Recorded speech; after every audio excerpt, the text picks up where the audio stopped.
आसंता गुरुवार अर्थात जुलाई 18 तारिख में खोलिब श्रीमंदिर भितर रत्न भंडार। गुरुवार सकाल 9:51 रु 12:15 मध्य शुभ बेला रही। यही समय मध्य दुईटी नुआ तालार चाबी रे खोलाजिब भितर रत्न भंडार। एने रत्न भंडार तदारक कमिटी अध्यक्ष जस्टिस विश्वनाथ रथ सूचना देइछन्ति।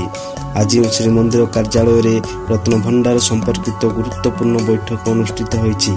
एथिरे रत्न भंडार तदारक कमिटी अध्यक्ष जस्टिस विश्वनाथ रथ, सदस्य डाक्टर सीबीके महांती, श्रीमंदिर मुख्य प्रशासक अरविंद पाढ़ी, पुरी जिलापाल सिद्धार्थ शंकर स्वाई, एसपी पिनाक मिश्र प्रमुख उपस्थित रही।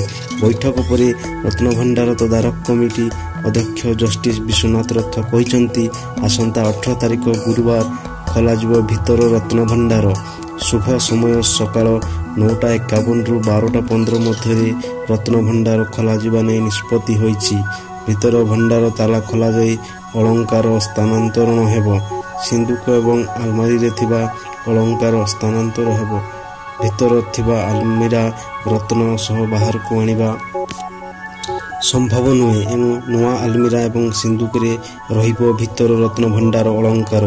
अन्यपटे जस्टिस विश्वनाथ रथ आहरी मध्य कहिसंती समस्त स्थानांतरण प्रक्रियार वीडियोग्राफी कराजिबो। अस्थायी रत्न भंडार खट सेज घर को स्थानांतरण कराजिबो। स्थानांतरण परे अस्थायी रत्न भंडार ताला सील कराजिबो।